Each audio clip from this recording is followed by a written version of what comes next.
I remember when I left the church, it was because I was because I had dyed my hair brown. We're back to brown girl, yes. Period. And I had like nude nail polish on. At the time, that was like a really, like, I guess it was really bad. Okay. And I remember I got kicked off the praise team. Wow. And I promise you, I kid you not. Wow. I lost my virginity 4 months later. Wow.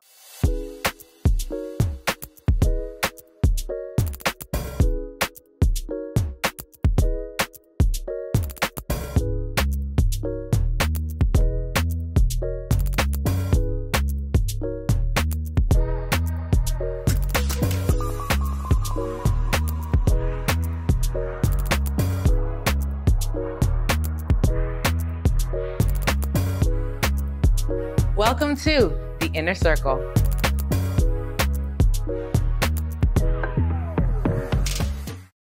This episode is sponsored by M Club, co-working space by day, event space by night.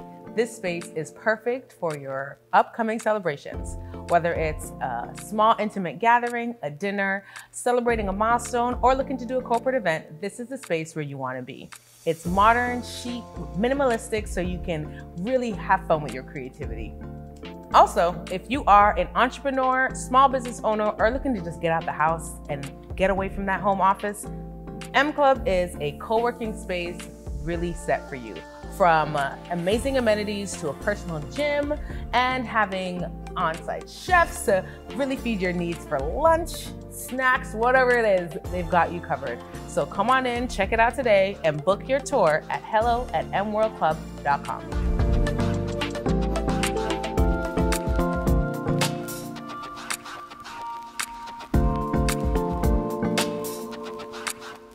What's going on, world? It's your girl, Amanda J, and we're back with another episode of The Inner Circle. Now today, we got something special for y'all, okay? Your girl has been praying for a mentor for almost a decade, okay? And I'm tired. It's been a while, but the Lord hears and he answers. So today I got with me my mentor, the one and only Sherri. Yay! It's so wonderful to be here. Thank you for having me. Thank you so much for being here. Yeah. So what people don't know is Sherri's only been my mentor for like a couple 3 months or so. Yeah, but it feels like forever. It does. But honestly, it was life-changing because I met Sherri at like the lowest part of my life. Mm-hmm. And I'll let you tell the story of how you came into me and how we came into me. So, this is a crazy story, but I was on Instagram and I saw this wonderful, beautiful person speaking to Sarah Jakes Roberts, and I was just like, wow, she's amazing. But I don't know, does she know she's amazing? Does she know she's an actual brand? She's amazing. And then I ended up really just so funny talking to her brother, who I knew, right? And I was telling him, like, there's this lady on Instagram that I saw. She was talking to Sarah Jakes Roberts, but she's amazing. And I just felt the gift of God through her on even that small little snippet on Instagram. But I don't know if she knows she's amazing. I need to talk to her. And he's like, is her name Amanda? I was like, and then I'm trying to think of the name, and I was like, I think it was Amanda. He said, that's my sister. I'm like, what? Oh my gosh, it's a small world. It was. World. And then I think Sherri came across, there's a video I did. Yes. In the car. And I was just ranting about how this year sucks and how I was bamboozled by 2023. And low-key, I think it came across your timeline. I was just like, it did. Yeah, this is a rough year. And then I DM'd her, and I was like, hey, you did. Hey, let's talk. So one thing with you, Sherri, is that you have forced me to not shrink. I'm so glad to hear that. Annoying. I'm glad you're glad, but in the moment, yes. I wasn't glad. Yeah. I was just like, I remember when we were having, so I didn't tell you this before our first meeting. I was just like, this is just going to be like every other moment in time. Yeah. I don't know if it's going to work. And then I think our meeting was either canceled or I don't remember what happened. It was late. And I was just like, I guess it was meant to be. And I was just like, 5 minutes passed, let me hop off. I'm like, typical, Lord, you clearly aren't hearing me. So, let me move on. And then he messaged me and just like, hey, I'm on. I'm just like, oh, okay, well, might as well log on for the disappointment, I guess. And you came on the call, and I kid you not, how long was it before I started crying? I'm like, what is this? Like, first of all, I'm a G. Yeah, it was intense. Okay, clearly not, because I already cried today. Like, I cried in the first episode. Like, what? But I started crying because it was so intense. Because what it was like you were seeing areas I was so heavily trying to hide, and it was annoying, but it was also everything I prayed for. And sometimes it's just like we ask for relationships, but then like when they come, it's like, are you willing to be vulnerable enough? Are we ready to actually have the fullness of what that relationship looks like? Yeah. And I know we talked about mentorship and like in the past episode, and it's just like the power of mentorship is so it's real, strong, and it's real. Yeah. So I wanted to talk today about, because you met me at a time where I didn't know who I was for the first time in a long time. Right. It was shaky. It was shaky. Yeah. I just came out of a really rough situation. Yeah. And I was crawling my way out desperately. But I was crawling, but it was hard. And yeah, when we met, I was in a really rough space, and I was on my lowest. And I think that was really intentional by God, because I felt my whole life unloved when I was imperfect. And so let's talk about that. I think that one of the things that, I'll say that God does with me is that he allows me to see the person's true self. And that's whoever he connects me with. Right. And so I want to say that first and foremost, when we think about mentorship, I know there is a lot of times I've had a lot of young women come to me, can you be my mentor? Yeah. And I've had to just respectfully say, not right now. Yeah. I'm sorry. Because if I'm not, and this is just me, but if I am not spiritually connected to you, I can't. Because me personally, I lead my life by allowing him to let me know which way I'm going. What am I supposed to say? What do you see? What do you want me to do? And so if I'm not spiritually connected to you, there's nothing really I can offer you. Yeah. That's how I feel, because mentorship is a very intimate thing. It's very personal. It goes beyond just let me show you a skill or two, or let me introduce you to my network. No, it's more than that for me. So when I met you and I saw you, I just felt very spiritually compelled to you. And I saw you. I actually saw you, and I was like, oh, I don't know. She sees herself. And I didn't. The way I see her. No. Right. And we still have that battle. Because it's just like, we go back and forth. We go back and forth. Absolutely. Because I'm just like, and I remember you told me, like, you're the brand. I'm just like, I don't know what you mean by that. Yeah. But my brand is a manager events. No. And it was just like, I don't know. I'm navigating all of that. Because, like, in trying to fight just for my identity, it's like being a brand is, like, built off, like, so for me, let me just scale it back. When it comes to, like, even when I do events for clients, like, I always ask them about their brand identity. Because for me, I can't build an experience if you don't have a brand identity. Right. So I have to know at the core level what your brand stands for in order for me to creatively curate an experience that is exuding everything that you stand for. So when you came and you were just like, your brand, I'm just like, I don't even know who I am. Yeah. Yeah. I'm trying to find back my identity, but it was necessary. Yeah. Because if I didn't hear that, like, it gave me the extra push. Like, when you're crawling and you can go a little faster, but you just take your time and you take your brand. I'm like, oh God, I gotta pick up the pace. I gotta pick up the pace. And that's mentorship, when someone can come alongside you while you're picking up your pace and saying, don't worry, when you want to stumble and fall, I got you. Yeah. And I feel very connected to you in that way. So that was one of the things, when I saw you and I saw that you were definitely a brand. It's not just events that that you do, that, you know, God has so much more for you. Look at this show right here. Case in point. By faith. Case in point, here we are at the inner circle. Yeah. And so there's just so much that I believe that God has for you. And I'm just very blessed and honored to know you, but also to be a small part in that journey. So where you, small part, it's a small part. Trust and believe there's a lot more to come with the man today. But when, you know, when you're running and you stumble, whatever, it's my responsibility as your mentor to be like, I got you. Right. Or no, watch yourself right there's a pothole coming up, you know. Right. And so it is going to be a back and forth with me and you for a little while until you be like, all right, Sherri. Yeah. I get it now. Absolutely. Yeah. And you know what the funny thing is? I actually was just sitting here and I was thinking about it. I'm just like, I was trying to figure out why God took so long to send my mentor. And I just got the revelation of that. And it was, so growing up, I have amazing parents. And my mom is like warrior, goddess, woman, king. My mom is like, yes, the life she was dealt, the card she was dealt, and the life her and my dad were able to create, mad. Amazing. Mad. I'm just like, you guys are different. Yeah. You're different. Yeah. But emotionally, because there was so much turmoil in my mom's life, even in her relationship with her stepmom and just being separated from her mom younger and then reconnecting, all that stuff. Like, I feel like there was a barrier at first with my mom on an emotional level, and we weren't able to connect. And I went through a lot of traumatic experiences throughout my life, and I didn't share them until like mid-20s with my mom. She didn't know. And in the moment, I felt like what God was trying to tell me was, until I restore your relationship with your mom, I won't send you a mentor. Because I don't want your mentor to be your mom.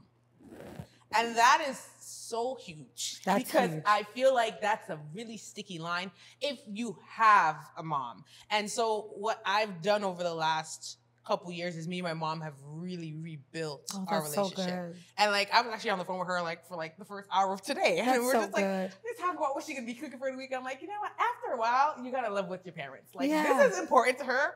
She's gonna be cooking some ackee, and she's gonna be making okra and chickpeas or whatever it is. Like, mommy and her healthy meals. I'm like, okay, great. But it's just like, and leveling with her, but then like letting her into my space. Yeah. That it took me building that relationship back with my mom to then create that degree of separation to feel like, okay, great. Now that I have this relationship with my mom, where am I still at a deficit? Right. So when I started asking for a mentor over the last few years, mainly really 2022 and 2023, the language changed. And then I think that's why God was able to send you. And the needs, right? Yeah. And so you just said something that's so big. A lot of young women look for mommy mentors. And that's a big thing, especially in the church. Can we just talk about it for a minute? Yeah, absolutely. There's a lot of, you even said in one of your episodes, like spiritual mothers and stuff like that. That's wonderful. To have a spiritual mother is wonderful, but it's sticky. It is. It's sticky, and it can be it could be actually very I don't want to say destructful, but if that's a word, but it can be. If not dealt with well. If not handled well. And I think that one of the things, and this is not a jab to the church because I love the church. Yeah. I'm a church girl. Yeah, period. Yeah. That's always going to be. But I think that it's important for church and people that go into any type of religious setting to understand the weight and the responsibility of making sure that those boundaries or drawn lines are, this is what I am to you and nothing more. And so allow your family to be what they need to be. Allow your friends to be what they be. But understand, as a mentor, this is what I offer. And I think that when it comes to mentorship, it's important for you to be able to be clear as to this is what I can offer you. Absolutely. I think one of our first conversations, I was like, this is what I believe God is calling you to in respect to who you are and where I believe I can help. And if we don't do that, then things can get blurred. Lines can get blurry really quickly. And then disappointment comes because, well, I thought you were this, but I never told you that. Right, exactly. But that was your expectation because you're still in the deficit. So I'm so happy that that's not the case with you. No, for sure.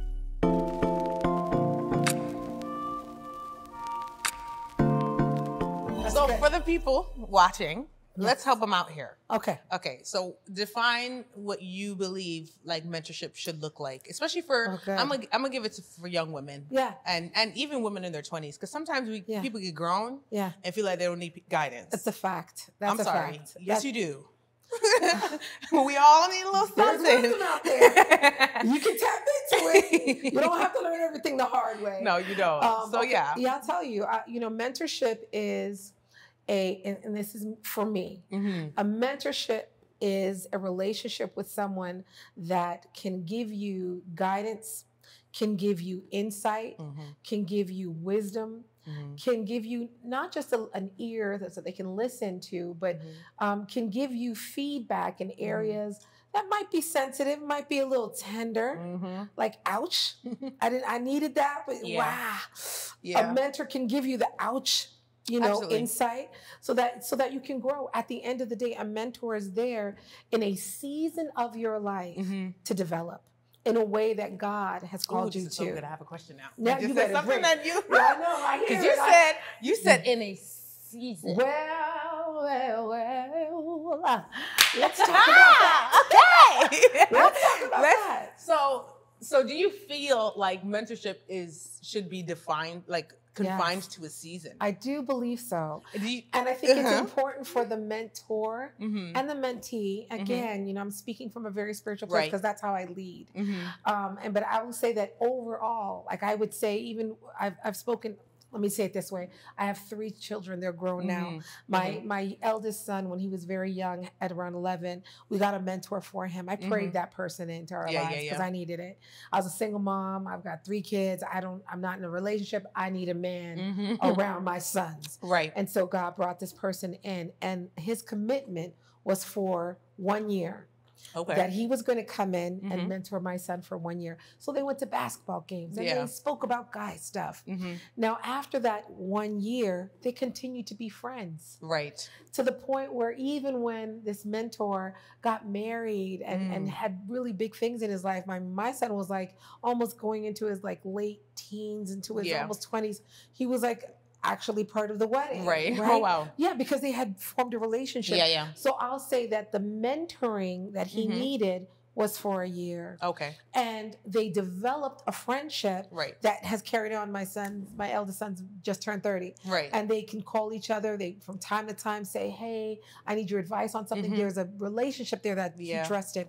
But he needed him for a season. Yeah. He needed him for that season to help him understand, what does manhood look like? Yeah. What does it look like? What does it feel like? You just led me to another question. Okay, wait. Okay.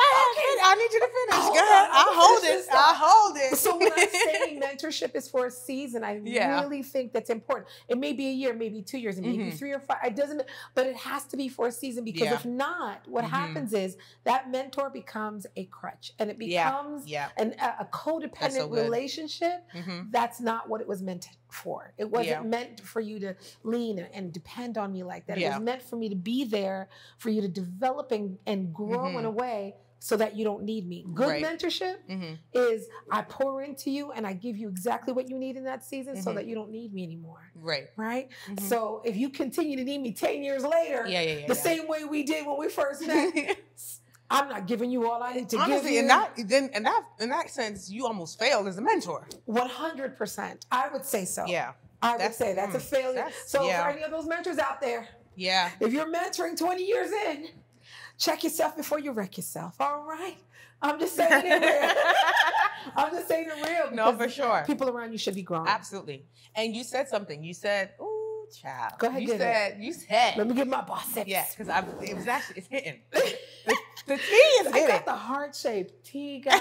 It's so good. It's so good. That's why I had to take a couple sips when I picked it up. I was like, okay. So good. Thank you. But okay, so you said that for your son, for instance, when he had his mentor, like the mentor was kind of helping him in that transitional period from like boyhood to manhood. Yes. Now I want to flip that, because I feel like it's so weird, because when it comes to transitioning from boyhood to manhood, or from being a young girl to a lady, like I feel like there's more emphasis on the men, and I feel like there's little emphasis on women on how to transition from being a young lady to a a woman. Yes. And then it almost flips in your 20s, and everybody's focused on the women, and then everybody forgot about the men. So it's a lot. But I want to talk about that transition from being a young lady to a woman. Yeah. Because I feel like there has to be a mismanagement or a lack of mentorship there because of the fruit of what we have going on right now. Oh my God. There are a lot of powerful, strong alpha women with masculine energy. Yeah. You can be a powerful alpha woman with feminine energy. Yeah, absolutely. But I feel like there is a deficit in teaching femininity and womanhood. Yeah. Especially in our community. Yeah, it's changed. So can we talk about we that? Sure can. I got a lot to say about that. And then we over, like, it's like our coping mechanism, or like we overemphasize this thing called soft life. Stop this. And right soft now. girl Stop this. as like an overcompensation for our masculinity. No, child, that's not gonna fix the problem. No. The problem is your femininity has not been cultivated. So and this is personal too, because there was a season I'm just like, this is giving big man energy, Amanda. Yeah. Tone it down. Yeah. And it comes from sometimes a deficit of there not being enough alpha male energy around. Yeah. I don't necessarily have the problem because I got a great dad. Yeah. But for some, it's just like life circumstances, for instance. It's so many things. There's just so many facets. But I'll say this: growing up in a single parent family, not having the blessing that you had of having a dad around to even see what an example of what masculinity even looks like. For sure. Just seeing a mother doing the things independently on her own, as well as protecting, providing, doing the things that really, it shouldn't be all on her. No, for sure. Absolutely not. Seeing that, it can mess with you. Yeah. It can mess with your brain and make you think as a young girl growing up that this is what I should do. Not what she was forced to do because she had no one with her. Right. So it can get a little bit confusing as to what femininity is. Right. And so that's why when people want to come along now and put words on it like soft life and all this other stuff, we can attach femininity to that, but it has nothing to do with femininity. I want to say a word. I'm going to say a word. Everybody hold your seats. Hold your seats right now. But I think a big part of why we struggle with this masculinity, femininity, especially within our community, is because we don't understand the word submission. Well, I said it.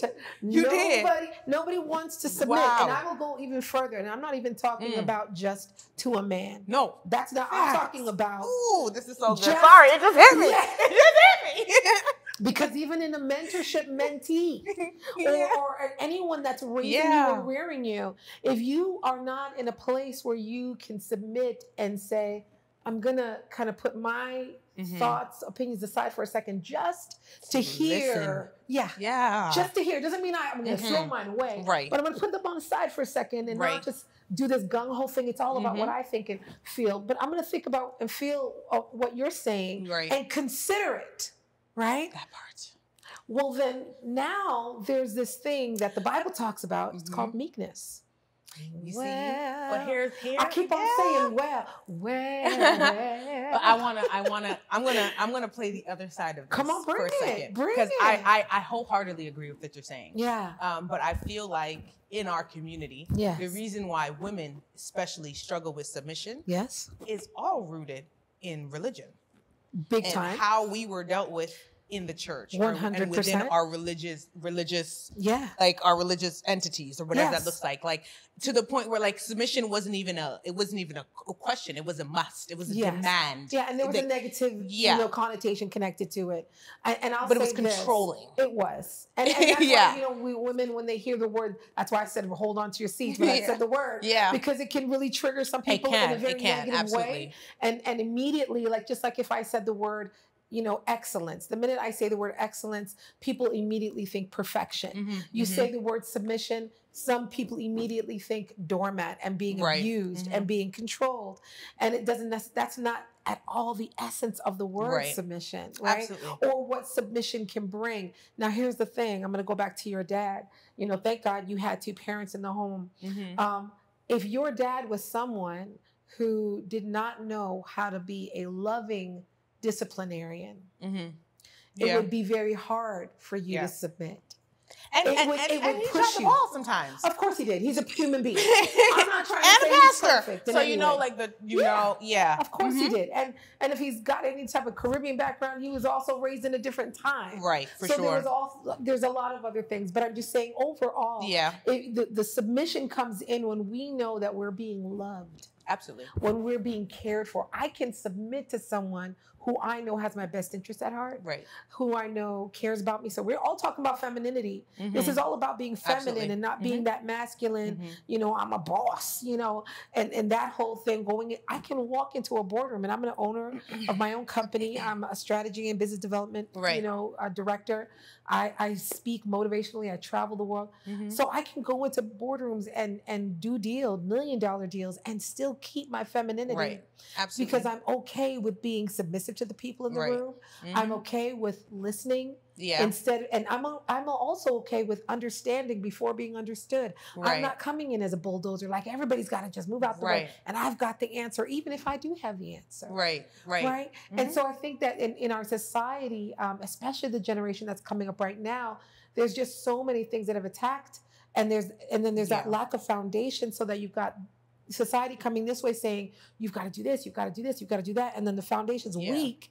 So then they find the middle part of where they're at is like, what does femininity look like, sound like, feel like? For sure. And now we've got different things. We're talking about gender wars, and it becomes this whole other thing, which is very valid for some people. But at the very core of what it is truly, I believe, submission, right? And if you could submit, the femininity will come. Absolutely.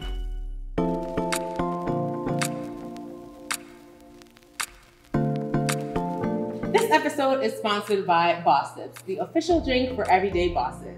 Boss Sips is a natural, loose-leaf tea brand coming to you in 2024. Y'all, shameless plug, it's your girl's brand. And we have 4 amazing flavors, and we are growing slowly but surely. So, watch us sip on our Boss Sips, but stay tuned for more Boss Sips.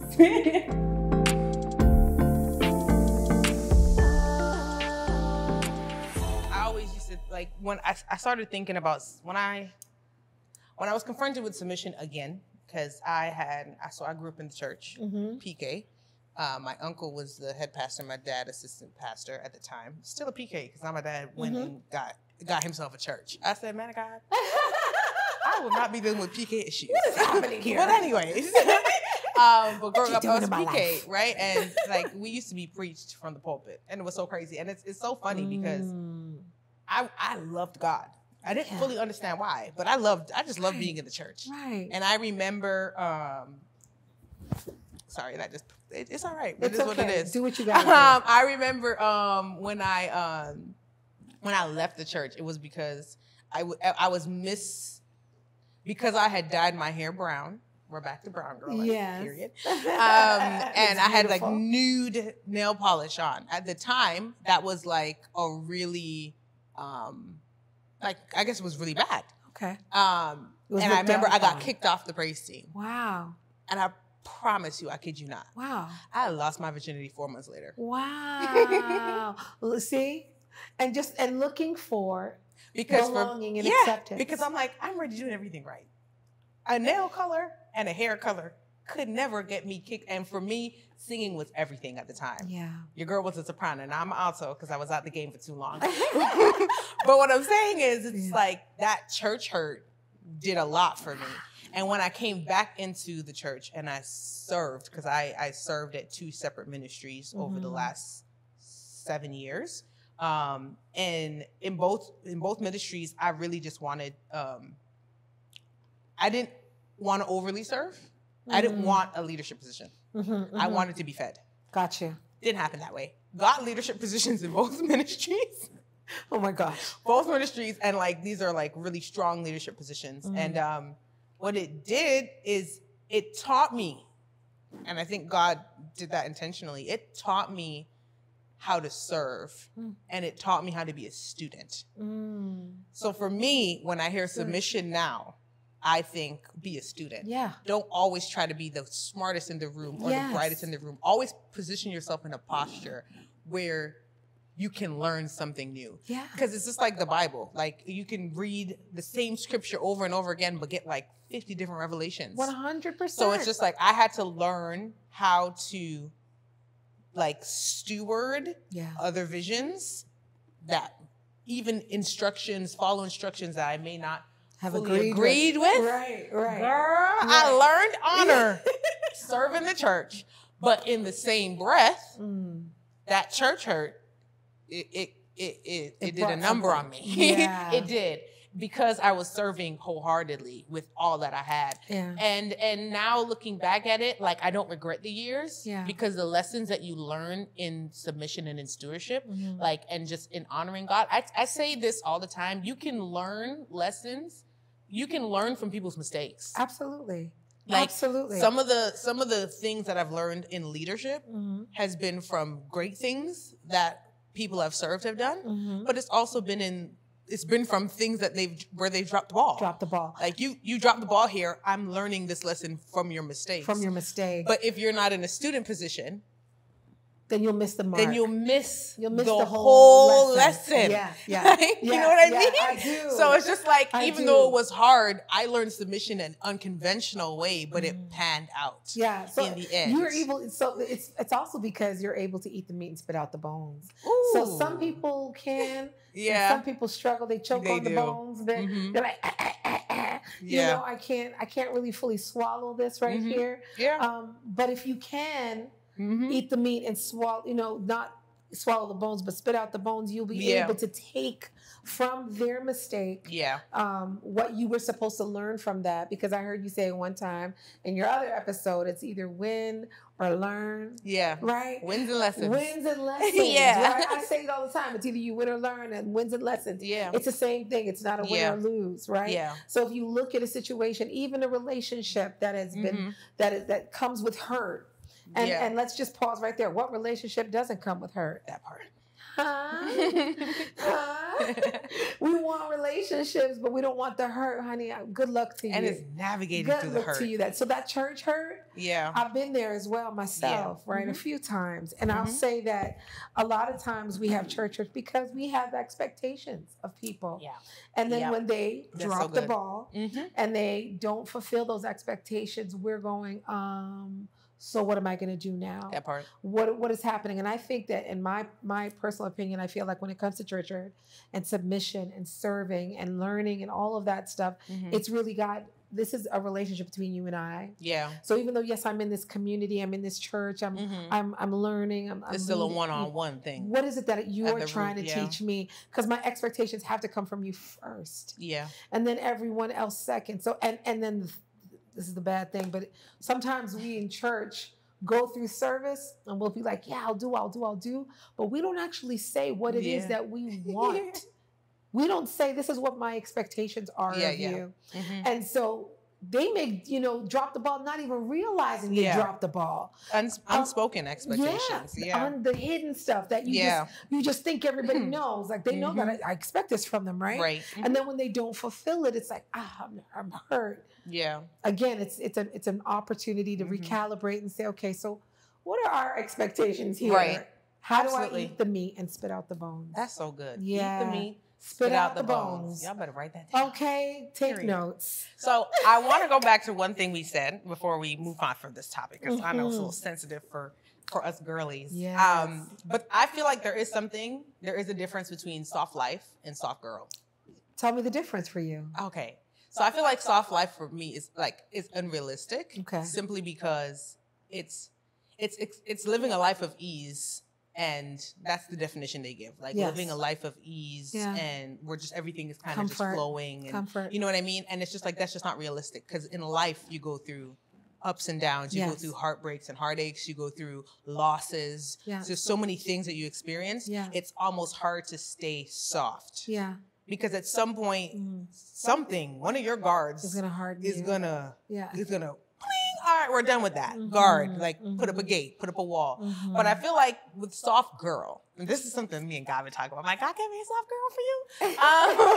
I feel like with soft girl, it's a stance of, in spite of what I'm going through, I'm going to be soft with myself and soft with my responses, and I'm not going to allow myself to come out of character in order to fulfill the immediate need of in that moment. Because you know when something happens and you're like, okay, I'm angry, I want to yell. Yeah, and I don't get me wrong, like sometimes she turns off.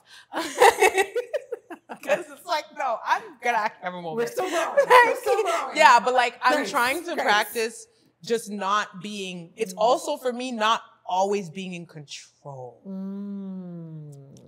Again, a lot of women don't want to admit it, but we struggle with control issues. Of course we do. Like, I want this to go this way at this time, in this moment. I want to be married by 30 with 2 kids, living in my dream house, driving my dream car. That's what I want. And it's just like, let me tell y'all something. Okay, I'm 30. I didn't get nothing I asked for. I was like, listen, by 30, I'm going to be in the States, married with my 2 kids. And let me tell you, the year just started. The 2 kids is impossible. Yeah. Okay. But what I'm saying is like we set these expectations to the point where we almost set ourselves up for disappointment. To be disappointed. Come on. So you said you have something that you want to say about this soft girl versus soft life. Let me hear it. So here's the thing. I think that, and this goes back to that word meekness. I think that soft girl, as you just said so aptly, you said that, we go through things, but, you choose whether or not you're going to react or respond at that time. I think it's the very same thing for soft life. Now, I know that society says soft life is like this ease and comfort. It's not real. Life goes like this, right? Life goes like this. You already talked about in one of your episodes, year 29 was the year from hell. You know what I mean? And I mean, you wouldn't have been able to call it at 28 or 27. Yeah, for sure. Like, 29 is going to be the hell year. You wouldn't have been able to call it, but life goes like this, right? So there's no such thing really as soft life or even aspiring to that.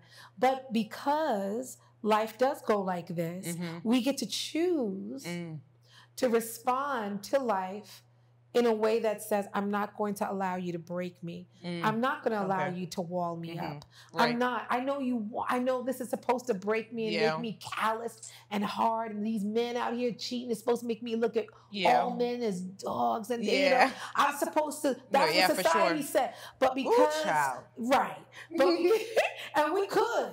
Because that's a choice as well. Yeah, for sure. But if we want to live a life that really is full of fulfilling and purpose and love and joy, then we're going to have to be able to say, no, I'm not going to react. I'm not going to allow this situation to break me, which is what you said you did. Right. And so I think that I know the first time. I didn't do it the first. That's how I got here. Okay. Because I didn't react the way I came out of character. Okay. And I was just like, is she? Right. She is bitter and angry. And notably so, like I had all rights to react the way I reacted based on what I went through. Right. But there was no need for there were moments where I'm just like, I already ranted. I could just shut up now. Yeah. But it wasn't hitting. Like, it's like, I'm saying it, but it's not hitting. I need him to feel it. Yeah, he's still feeling it. No, he isn't. He said, I can say it 1,000 different ways. Facts. And he's gonna look at me like, That's it. And that's the reality I had to come to terms with. And that was when I was able to actually forgive. Right. Because you had to get to that point. I had to. So when I look at that soft girl as well, I think that becoming soft, especially in society today, it definitely is a personal development intention. Yeah. It is not something that is just because, you don't respond to certain things or you're quiet at certain, that's not soft girl. No. Soft girl is, I really want to give you a piece of my mind right now, but I know that it doesn't serve me. Ooh, that's good. That's a soft girl. That's good to me. It doesn't serve me. And so a soft girl understands. And I'm going to go back to this word meekness. I don't know why God wants me to keep on talking about it. That's so good. 1 Peter 3, it talks about that a meek and quiet spirit is something that God does not despise. And before that, it says, when you think about adorning yourself, don't think about plaiting your hair. Back in the day when they used to plait their hair and use jewelry, and that's how they used to adorn. He said, listen, what you should adorn yourself with is a meek and quiet spirit. I remember when I first read that, I said, well, I guess I just must look ugly to you, God. I am not meek or quiet. I was like, God, what am I going to do? You know, and then I realized in my relationship with God and then just walking in life where people were trying to take that opportunity to hit below the belt so I could say what my flesh wanted to say, or what I wanted to say. When I said, no, I'm not going to say that, it poured back into my cup. Right. It poured back into me and allowed me to be the soft girl. Right. So I feel like soft life, soft girl is about not reacting in the way that society pushes our buttons to, but really truly react in a way or respond more in a way that serves us first. Yeah. And it usually doesn't serve us for us to go rant and rave, because even though, like you said, I'm going to say it this way, I'm going to say it that way, he's still like, it infuriates you more. It does. And the thing about it is I think meekness is the right word, because there's strength that still comes in a confidence that's attached to meekness. Soft sometimes can sound passive, but there is a strength and a confidence. Yeah. And I feel like there is. When you don't respond the way you want to or the way your flesh wants to, it puts you in a place of just confidence. I don't know how to correlate, but it does. It does. Like, you just get like, bruh, can't nobody shake me. Yeah. Like, you know, like it gets to that point where just like, because I'm sure of who I am and what I'm called to do. But it's not always like that. So it's for the girlies still developing. It's development. It's an us thing, guys. It's a growth thing. It is. But can I stop you for one second? That's so real, and I don't want us to skip over it. There is a strength and a confidence in knowing that you could say something that could hit below the belt, but you don't. Yeah. Because you know it's not going to serve you. You're going to walk away still bitter, still angry, still calloused, and nothing's going to change. Absolutely. So there's a strength and confidence to say, no, I'm going to hold this right now. Yeah. For me. It takes time, because how I discovered this is when I realized I didn't have boundaries. Because when I didn't have boundaries for others, that means I didn't have none for myself. Exactly. And my mouth would just run. And I would react in ways, and I'm just like, and then there were moments, and I actually thank God for these moments, where like something would happen, and I'm reactive. So I'll call like 5 times, I'll text, and then I don't get through to the person. And the longer I sit with it, the less angry I get, and the more sober my thoughts become. And then I'm able to communicate my emotions well. There we go. So the reality about me is, you gotta just take a minute. I need to take a minute. Take a minute. However, and it takes a minute to get there. Take a minute. Yeah, it definitely is a self-discipline type of thing. Absolutely. And it takes time, as you said, to develop there. It takes time to get there, right? And that's why I'd be like, just don't let them answer the phone. I'm calling 3 times. But do not let them answer the phone. Because I need to get that finger demon out of me. Would just be calling and like, listen, I need to get through to you so I can tell you something about yourself, which is only going to tell me something about my own self. Right. So this is actually awkward. Right. But yeah, no. Because relationships are mirrors for us. They are. And that's the thing. They right? are. And so I love the fact that, you know, you have to have grace with yourself. Absolutely.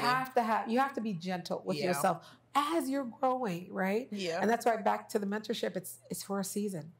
I'm in your life for a season to allow you to grow to a certain place where you don't need me. And then I'm like, I'm over here. That's the beauty of mentorship. Everything we've talked about, it all goes back. The root is self. Yes. Like at the end of the day, how you are with you is a mirror to how you will be with others. Yes. And it's just like, if you don't have grace for yourself, if you're not soft with yourself, and these are things I had to learn, and I'm still learning, because it's just like, in your 20s, it's all about hustle and bustle and grind, and I get it. Like we need it. Like, hello, we live in Toronto. It's expensive, and a recession is on the horizon.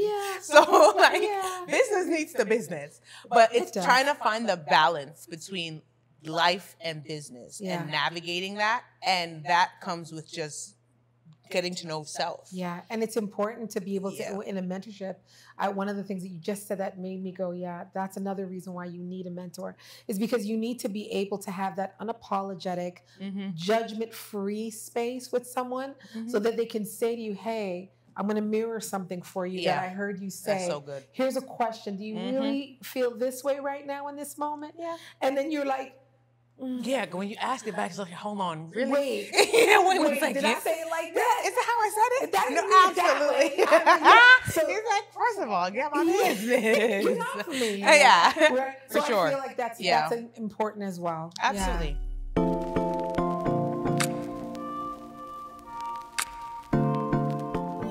So one thing I want to talk about, like the last thing I want to really point out is like how to find your own voice and take up your rightful space. Wow. This is such a loaded one. I know. So I'm going to say this. I really, truly believe that when God creates everyone, he does one of one. He throws the mold. Period. There's no one else like an Amanda J. There is no one else. You might say, oh, she looks just like my sister. She looks like your sister, but she's not, or she looks like me. She sounds like you want to similarly connect to her. You can, and there may be things that you connect to her with, but there's only one of you. And so understanding that and being able to really embrace what that means. What does it mean to be me? What are my gifts? That's so good. What are the things that come natural to me? I call it your authentic genius. I think everyone has their own authentic genius because God's given every single one a gift. Yeah. I'm going to use myself as an example. I love to sing. Y'all been hearing me saying, well, come on now. throughout this conversation. And so I growing up, I love to sing. It is a natural ability. I've never taken a lesson. And people have said to me, wow, Sherri, I love your voice. I never considered myself a singer per se. But until someone said, hey, I need your help, and they were ready to pay me for my voice. Yeah. And I thought, wait a second now. I'll do this for free. Yeah. And so how is it that someone's seeing something about me that I lived with all my life? That's so good. That I took time actually to develop, because there was a time I was obsessed with just harmonies and lyrics and syncopation and beat and rhythm, and music's a very big part of my life. But I developed and I got obsessed with it. And so it got to the point where an opportunity came and I could get paid for something that was authentically already what I would have already done. Yeah. So when I think about your voice, when I think about people finding their authentic voice, you got to go within.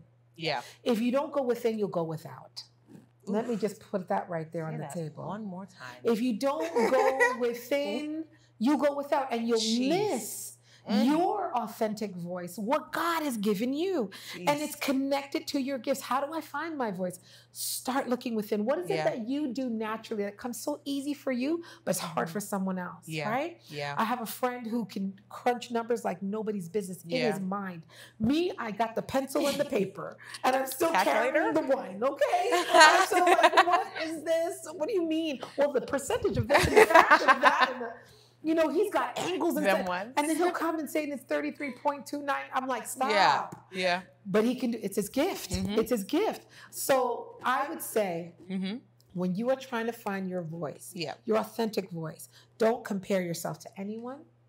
Don't look outside yourself. Don't ask anyone else who you are. Go within. Take the time to be really reflective and say, God, what are the gifts that come natural to me that you've given to me? Because I'll promise you this. Every single time you recognize that gift, it will be like a breadcrumb that will lead you towards your purpose path.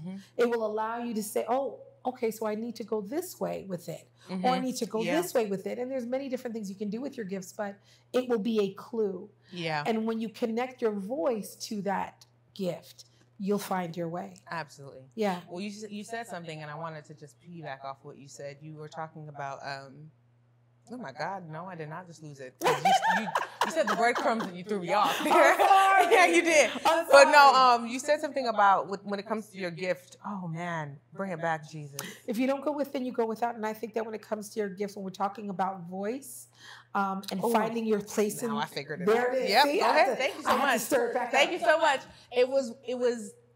I wanted to piggyback off what you said when it's all within. And the truth about it is when it comes to that, you have to, when you're trying to discover your gift, you have to create an environment where you can discover it. And that means sometimes turning off the outside noise. Yes. Like sometimes you need to go on a social media break. Sometimes you need to not talk to the friends that are always, I don't know, always have an opinion or always judge you, or the ones that are always pulling on you and not giving to you. Sometimes you need to be very selective in that season, because it took me changing my conversations and closing my eyes and opening my ears to really uncover and discover what my gifts are. And I'm still on that journey. Yeah. But the voices you allow to penetrate your ear gates when you're on your journey to discovering you and who you are is so pivotal. And it's so vital that you really do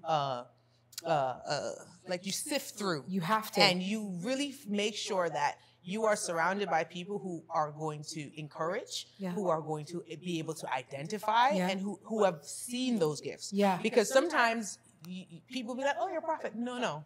Yeah. And that's to say no. But I'm just like, it's just like, just certain things like, oh, you're really good at this. It's just like, yeah, but I don't feel called to that. Right. And you want to have conversations. This is where mentorship matters. Yeah. With people who are listening. Yeah.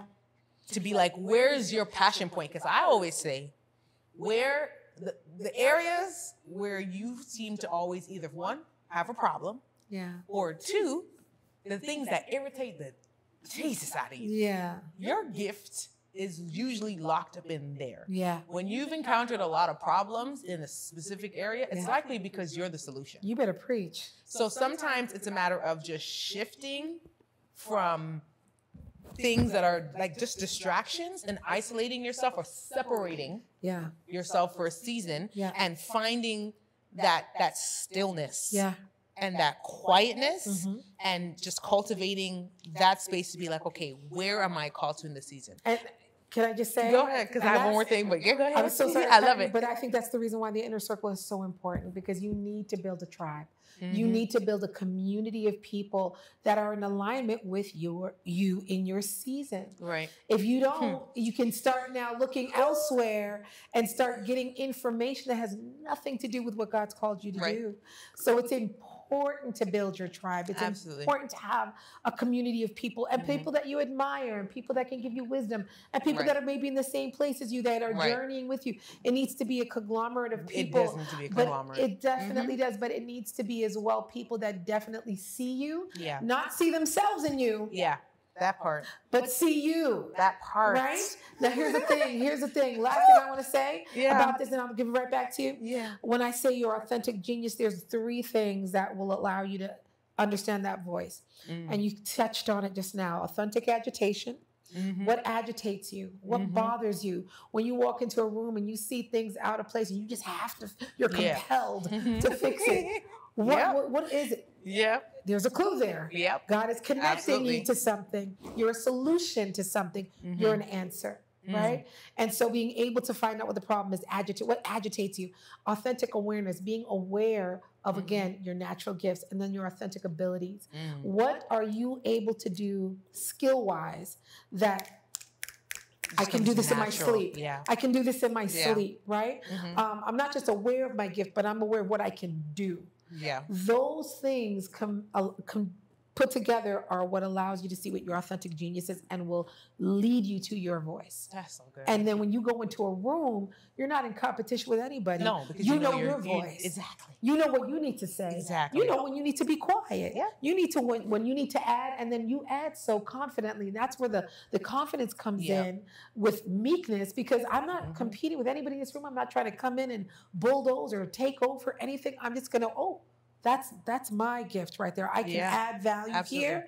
Now I'm going to speak. And now people will be like, wow, she had so much to say, or he had so much to say in this moment.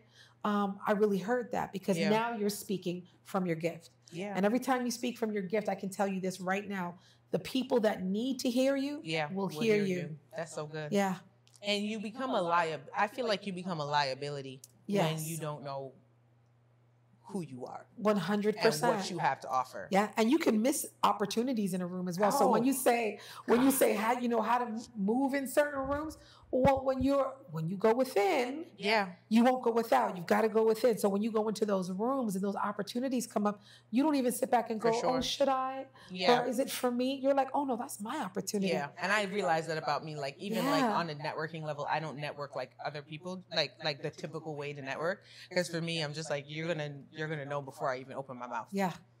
Yeah, you're gonna ask me. There you go. There you go. But for me, like my aura matters more than what comes out of my mouth. And I'm a 'Cause witness to that. every and anybody can say what they do. Yeah. The question is, do you do it well? And do you do it in a way that compels people to come to you? Yeah.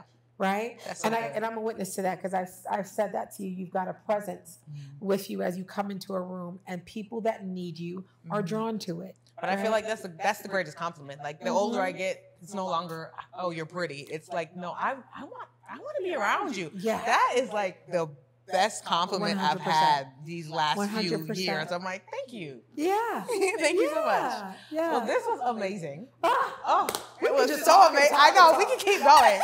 Girl, we probably do the off mic. We have mental session on Wednesday. Okay, But I just wanted to say thank you so much for being a part of the Inner Circle. Thank you. This season looks very different, and It's evolution, it's okay. Yeah. Like you evolve, you grow, and seasons change. But at the end of the day, like I'm grateful for having you a part of. Be a part of this moment for me. And I think we're gonna look back on this in a couple of years and be like, girl, Remember she's when? not gonna be my mentor by then. She may be my manager. Who knows? You never know. You never know. Because if she stayed too long, then you already heard this. Okay. Well, I know Yes. we'll be connected forever, but No, I absolutely. in different ways. Yes. It's been an honor to be here, and thank you so much for No, having me. for Continue sure. to grow. Thank you. So I have wrap-up questions. Hold Here we on. go. Yes. Here we go. So I like to this season. I'm doing something a little different. Okay. Okay. Period. Poo. So I have 3 questions for you. Here we go. And they're all based on this concept of the inner circle. Yes. So, what's one thing you've discovered through this conversation that is needed in your circle? Ooh, I think more conversations about what it looks and feels like to be a soft girl. Ooh. I think, like, I'm 53. I'm going to be 54 in May, and a lot of my friends are around my age, and I think that when they look at younger women, they'll they feel, oh, they're entitled. They're they put labels on them that don't necessarily fit. Yeah. I think that what it's making me realize is that the older ones, the ones that have gone through some stuff and need to take the younger ones or millennials maybe and help them to understand what it really means to be a soft girl. Yeah. What soft life really is. Yeah. Because they are They're interconnected. intertwined for sure. But I don't think it means what society's put out there. For sure. So I think my generation needs to pour into just some wisdom. Absolutely. So that young women can feel okay And with being a we soft want girl. it. Now, we Yeah. may be a little tough at first because we ain't got it. And life happens. But it you know? happens. But like as you attempt, this generation will open up. Yeah, I think 1000%. and I think we need to approach that generation also with some grace and empathy. Yeah. Yeah. We've been through life. Y'all been through some stuff. And we didn't share half of it. So please have grace on us. Yeah. So what's one thing you discovered through this conversation that needs to be removed from your circle? Ooh, removed from my circle. Mhm. That's a good one. I know. Because sometimes people always think about additions, but sometimes subtractions are just as important. You know what? I think that's a good one. That's so good. And I'm always evaluating my circle too. Yeah.